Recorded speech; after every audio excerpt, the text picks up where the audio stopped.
welcome back. Today we're going to be talking about Prince, and of course he's one of my favorites. Most of these are. I'll be putting trigger warnings on the screen and going through all that. Now, my last video was a very momentous occasion. I got my first thumbs down. So if you don't like me, that's cool. I'm not everyone's shot of tequila. But I do want to just say that I mean no disrespect in any of these videos. I'm just taking information that I've compiled from the internet and just kind of summarizing the lives of these people for you. So I definitely, mean no harm whatsoever. These are people that I love and admire and appreciate. So let's hang out. Let's sling some paint on this face. We'll get this look. This is the finished look. We went with purple, of course, for Purple Raine. Yeah, let's talk about Prince Rogers Nelson. So I've got my brows on and my base on, and we're going to get started. Today we're going to talk about Prince. I want to thank Ani for suggesting this one. I'm going to try to stay over to the side so I can put some pictures up here. And my hair is not wanting to fit. So in order to stay close enough so you can see what I'm doing on my eyes, my hair is going to have to kind of be out of frame. So Prince was born June 7th, 1958, Prince Rogers Nelson. And he grew up in a two-parent household in Minneapolis, Minnesota. His parents were John Lewis Nelson, and his mother was Maddie Shaw Nelson. They were an outwardly respectable, God-fearing couple. They were devout Seventh-day Adventists. Things like smoking, drinking were highly discouraged. They feared Prince was different as he was born with epilepsy. From what I could find, it was possibly the result of a birth injury. 4 decades later, on the Tavis Smiley show, he would open up about it. And in the 60s, people were still very, very uneducated about epilepsy. And some religious communities saw it as a gift. Others saw it as some sign of insanity or even demon possession. His medical problems caused financial and spiritual strain on the family, even though it wasn't his fault. But the stigma of it was really hard, and he would write a song about it later in life called The Sacrifice of Victor. But then one day he, according to him, walked into his mom's room and told her, "Mom, I'm not going to be sick anymore." She said, "Why?" And he told her an angel visited him and told him so. Now, we have no way, obviously, of confirming that, but it's told as fact. His father, John, was a factory worker and a religious man by day. But at night, he was a jazz pianist playing in downtown clubs under the same name he gave his son, Prince. And who Prince saw during the day was not the same father he saw at night. There was not a Bible to be seen at night, just alcohol, women, music, all the things that his dad preached against during the day. Now, John would never make it as a professional musician, and this would cause him to kind of grow bitter. He started smoking and drinking at home despite telling others not to, and he was just kind of being hypocritical. And over time, John would become incredibly resentful and jealous of his son. He was a great musician in his own right, but very narcissistic and selfish. That as we talked about with Ike Turner, that's a recipe for self-destruction. And Prince said his father was just so hard on him. He was never good enough. His dad was incredibly militant about the music, and he held back on really teaching him. It was weird. But because of the hypocrisy, it really messed with Prince. He loved God, and he knew his father was wrong. So he was torn. Now, Prince's first love was not music. It was basketball. Prince didn't have the height needed to play professionally. I saw differing information on his height, so I believe he was 5'3" or 5'4", but definitely not tall enough to play professional basketball. So he poured himself into music. And James Brown was a huge influence on him. He also idolized a local Minneapolis musician, Sonny Thompson, and he would actually get the opportunity to play with him later, but he would practice incessantly every night. He would go to a friend's basement, and it was like from the time he woke up till the time he went to bed, he was practicing if he wasn't in school. And he taught himself as many instruments as he could. One of Prince's childhood friends, Pepe Willie, he's a musician too, he said he was the type of person who was your typical overachiever. He never wanted to fail at anything. And eventually, people in the neighborhood started to hear a buzz about this kid who could play all these instruments and was this amazing musician. When Prince was 15, he was playing with his first real band, Grand Central. The band mom went to Chris Moon's recording studio, which was Stax, which is famous, and booked them some recording time. And Chris Moon worked with him for months, and they recorded a demo. And in June 1977, Prince was signed to a 6-figure contract with Warner Brothers. So he signs his contract, and they come to him and they say, you know, we think we can get Maurice White from Earth, Wind and Fire to produce the album. And Prince declined and said no one would be producing him except him. So his manager had to tell them that this 17-year-old would be doing his own production. Like, he knew what he wanted it done his way, and he just didn't want anyone involved. So Prince was always the shot caller. Things had to be done his way, and he was not interested in hearing feedback from the label. He knew what he wanted to make, and he was a bit of a perfectionist. But his first release, For You, failed to grab people's attention. However, in August 1979, I Want to Be Your Lover went to number 11 on the pop charts and number 1 on the soul charts. To promote it, he went on Dick Clark's American Bandstand, and the performance went great, but when Dick went to interview him, he clammed up and couldn't speak. And the video, I'll try to post a link to it, but it is one of the most uncomfortable things I've ever seen. He couldn't speak. It was just so awkward. You feel so bad for him when you watch it. It's just super uncomfortable. But he told Pepe at that moment, what happened was he realized that like millions of people were watching, and he just froze. But he told him that would never happen again, and from then on, he started controlling all of his interviews, and it would be that way for the rest of his career. So when it was time to tour, Prince chose a very diverse group of musicians, as his musical tastes were very diverse.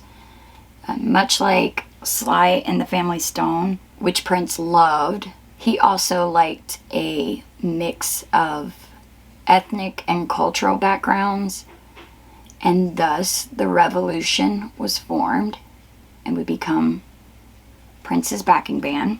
His next release was Dirty Minds, and while the public wasn't quite on board with that one, that was when music insiders really started to take notice of Prince and his uniqueness, and it was a catalyst for what would come next.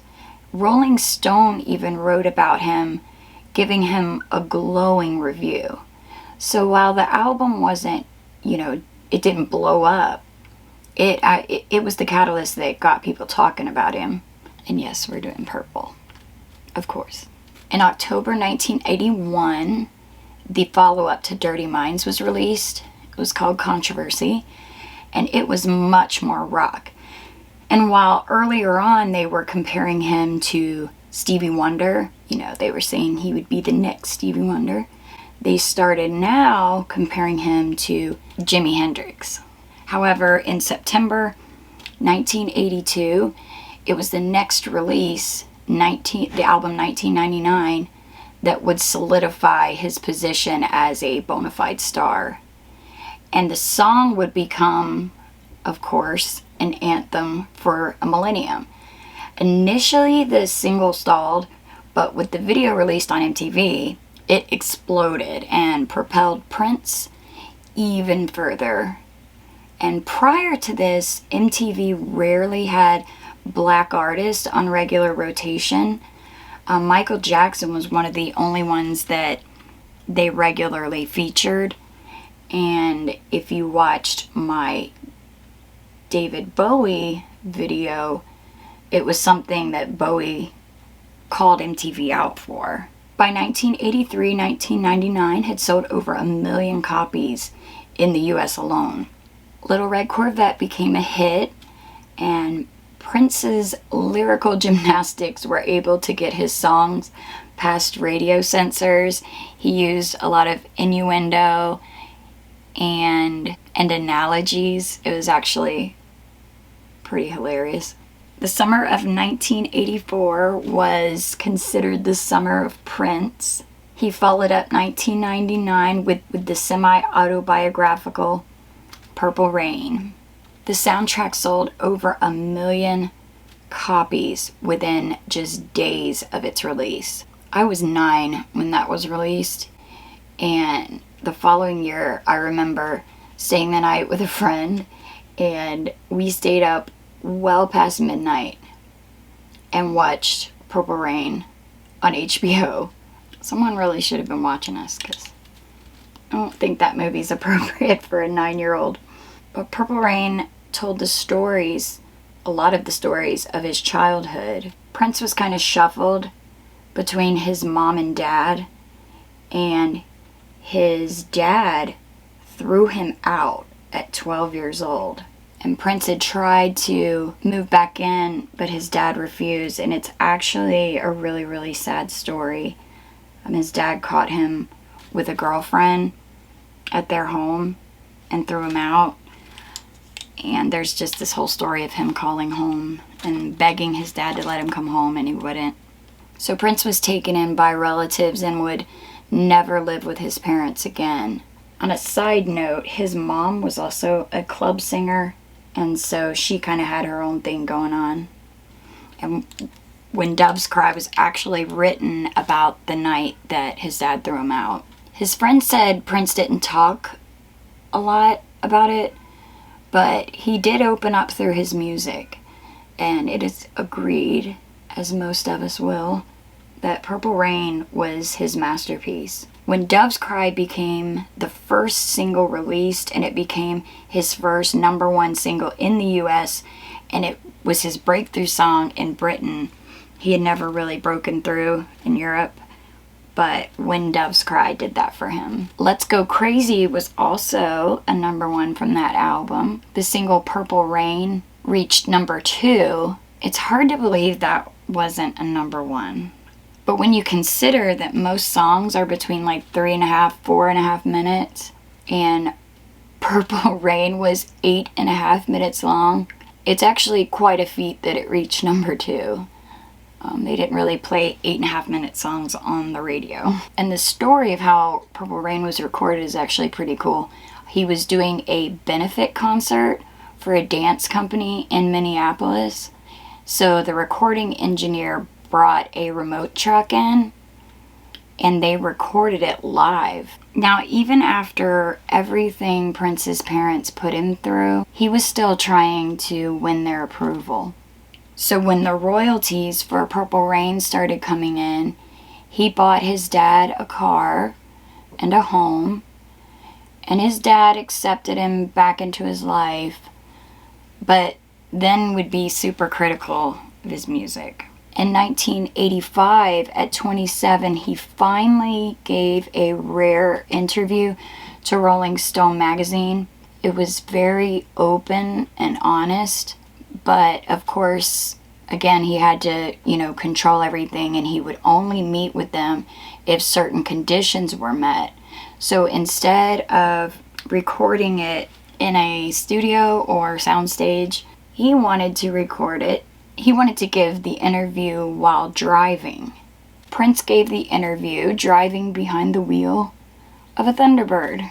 He also decided to open up to this particular writer because he was a Minneapolis boy just like him, and he grew up in the same neighborhood, and he kind of shared the same background as Prince. And the story he told was someone who struggled his whole life to escape his childhood. And Prince was a superstar by this point, and his music and lyrics were seen as taboo, which, if you've ever seen Prince perform, he could be seen as kind of scandalous. And as taboo as they were, Al Gore's wife, Tipper, had a list of the Filthy 15. And these were songs that she deemed inappropriate. And Darling Nikki was one of the songs on her Filthy 15. Prince was one of the artists that caused her to push for the parental advisory sticker. And it kind of backfired on Tipper because millions of people went out and bought and listened to Darling Nikki.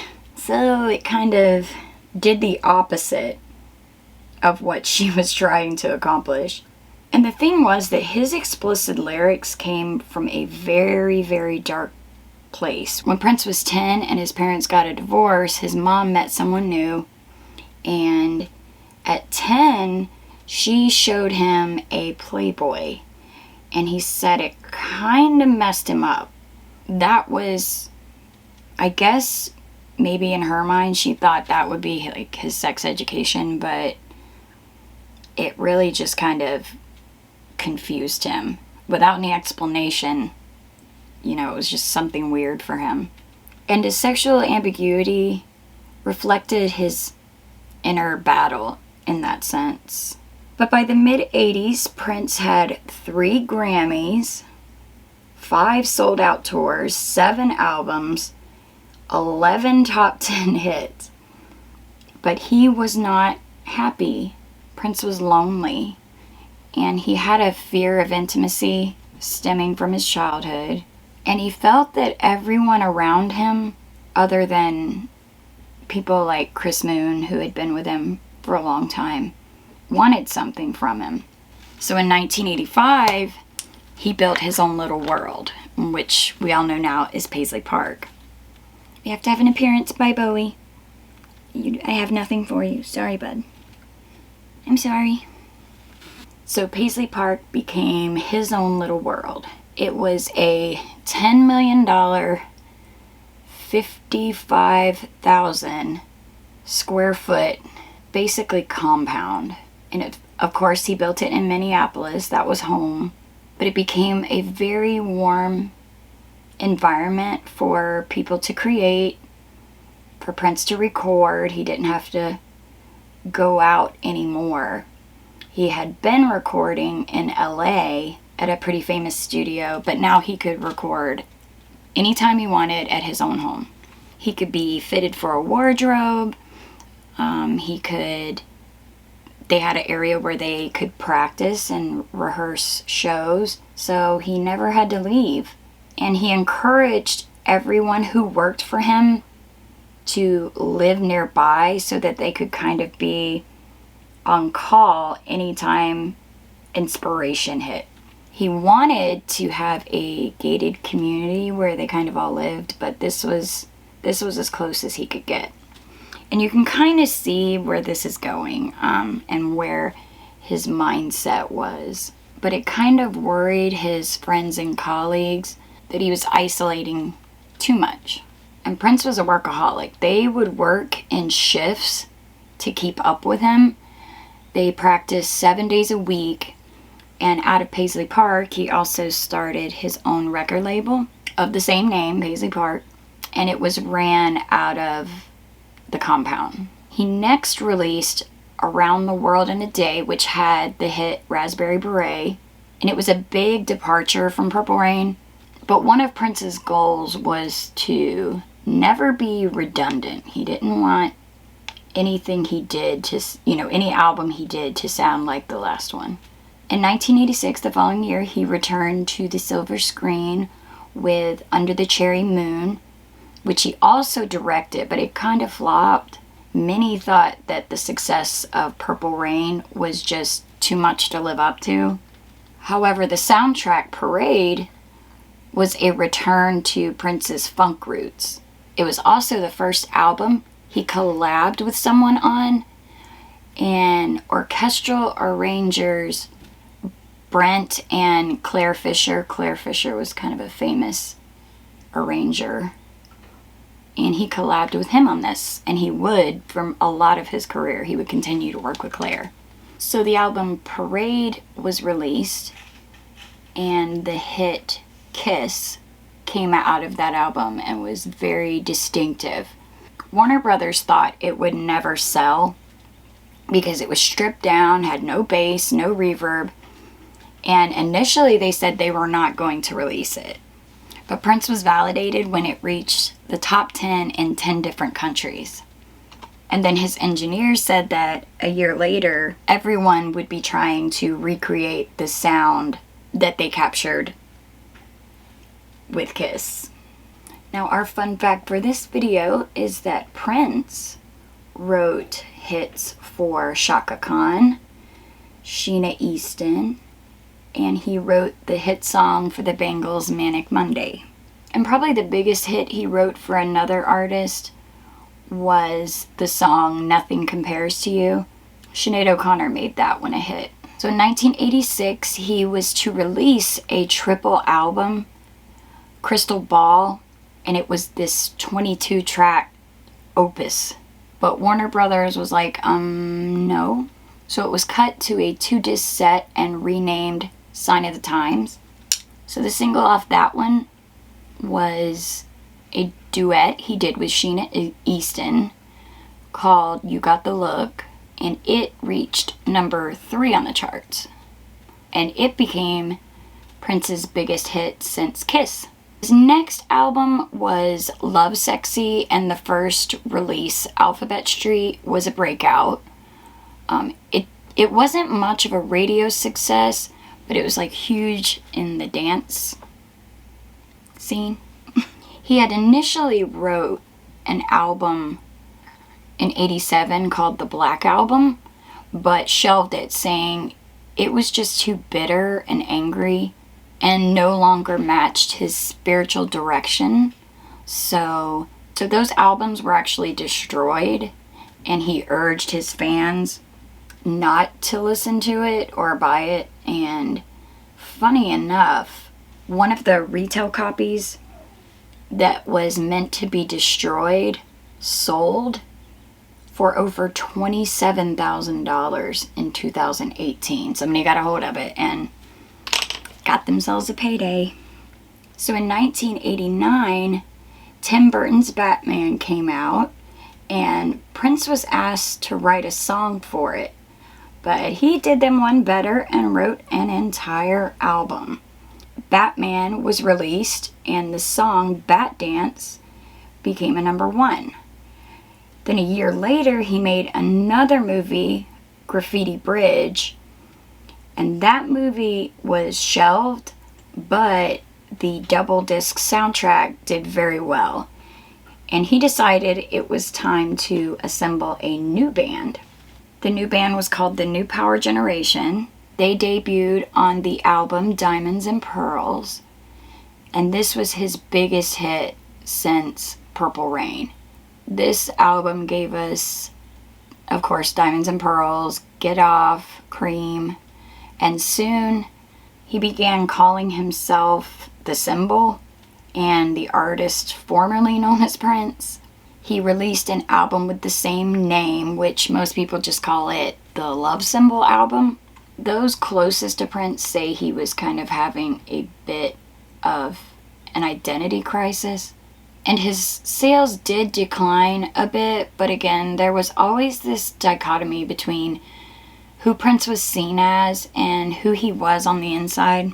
And tensions with Warner Brothers began escalating, and he started to feel like they were trying deliberately to hold him back. And he went through a period, some of you may remember it if you're old like me, where he started performing with the word slave written across his cheek. And this was kind of his way to confront them without confrontation.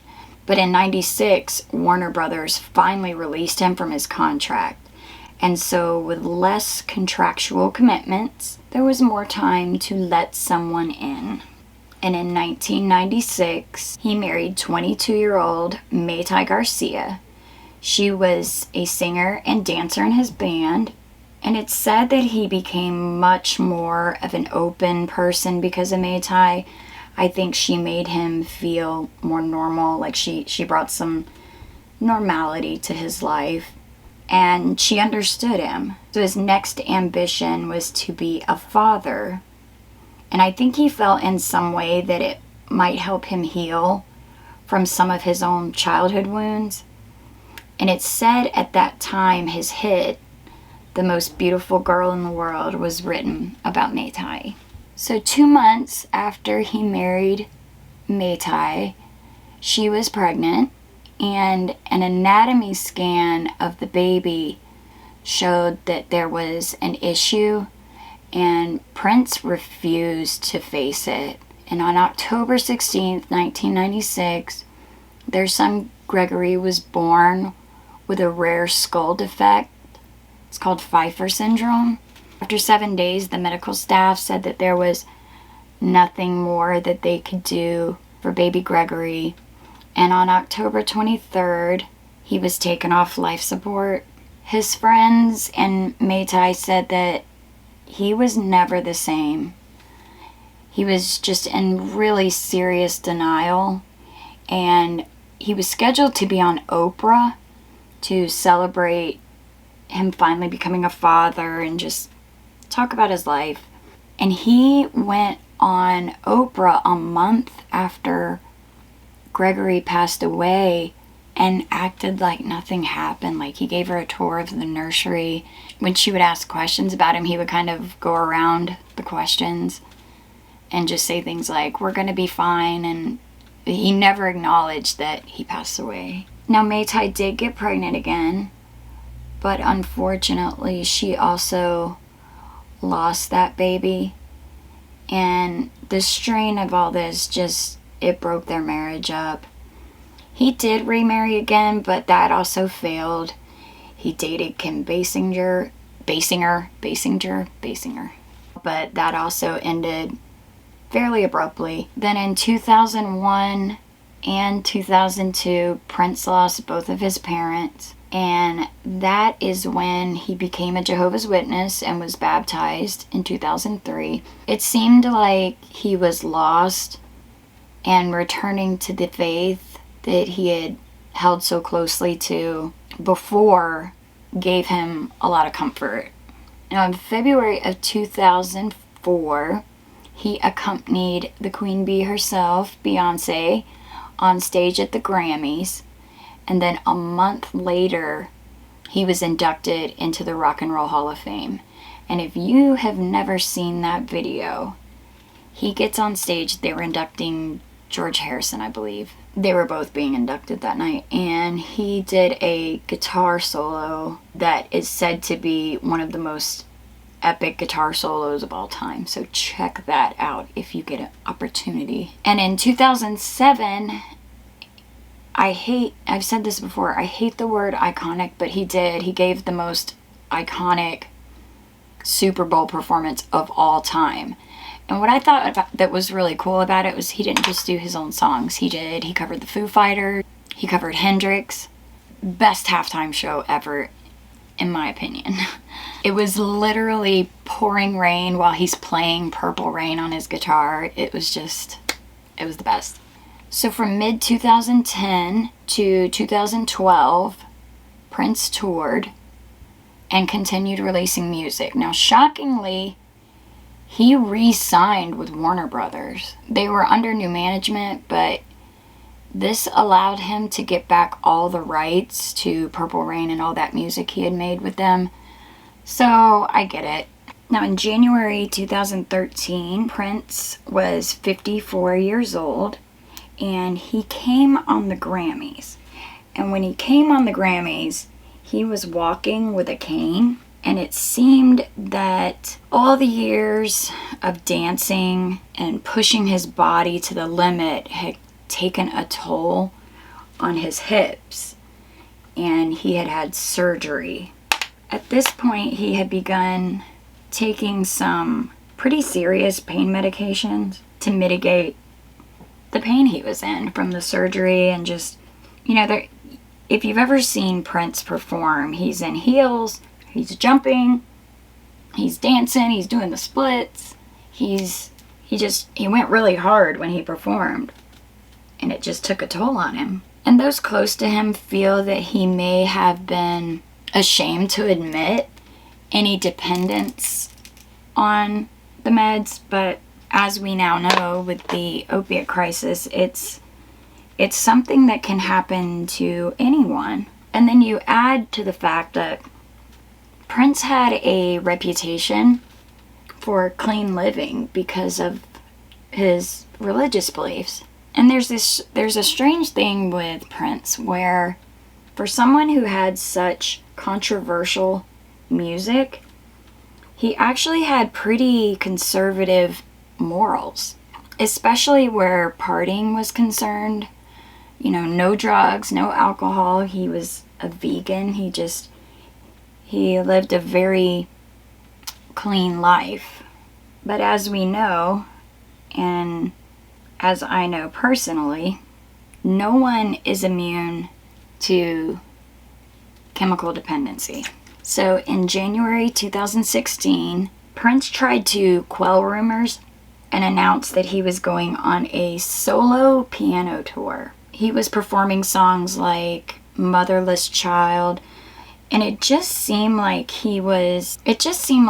things had come full circle, and that he was constantly living out throughout his life. He was constantly trying to deal with all his childhood traumas, and he did this mainly through his music. It was his coping mechanism, but he never seemed to really reach a place of total healing and just some sort of place of peace, if that makes sense. On April 14th, Prince flew home from 2 shows here in Atlanta, and Prince passed out and could not be revived.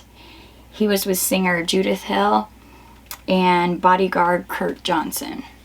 At 1:18 a.m., Prince's personal jet made an emergency landing in Maline, Illinois, 48 minutes by air from Minneapolis. Now, fentanyl, lidocaine, and U4770, a synthetic drug that is 8 times more powerful than morphine, were found on his person. This time he managed to pull through, but barely. He was not doing well. Now, a lot of his friends say that People were covering up for him and enabling him. And from personal experience, this is very, very common. And so that overdose was covered up. 2 days later, he insisted that a late night performance at Paisley Park go ahead. Yet people there said he seemed really sick and weak. His friend just said something seemed very, very off. And he said something really strange. He said, "Save your prayers for a couple of days. I'm gonna be okay." Which they found just to be very, very odd. On April 19th, he was seen pacing outside of a pharmacy near his home. And people thought this was extremely strange behavior. And this would be the very last time he would be seen publicly. The following morning, Thursday, April the 21st, a medical student, Andrew Cornfield, showed up at Paisley Park. He was sent by his father, who was an addiction specialist, and he was the one who actually found Prince. He found Prince in the elevator at Paisley Park, and EMS arrived at 9:43. I'm going to finish up my eyes and come right back. So I finished up lips too, because it's hard to talk and do that at the same time. So it was, as I said, EMS arrived around 9:43, and at 10:07, Prince Rogers Nelson was declared deceased. June 22nd, the autopsy came back, and it revealed that he had passed away of a fentanyl overdose. There was a huge outpouring from the community, from friends, colleagues, and people were just heartbroken. He will forever be an icon and musical genius, but also, unfortunately, a cautionary tale, as so many artists are. It should be noted, though, that many credit him for paving the way, much like Tina Turner did, for black artists like Terrence Trent D'Arby, Living Colour, Lenny Kravitz, all to break into rock music. Prince definitely left a void in music, and he will definitely be missed. I don't like the unhappy ending ones. Tina gave us a reprieve. She had a happy ending. I chose Prince out of a lot of suggestions I had because Prince was a huge part of my childhood and young adulthood, and I love his music. It's amazing. So I hope you guys enjoyed this. Please keep the suggestions coming. I'm going to keep doing these, and I hope you enjoyed it. So I could have gone into a lot more.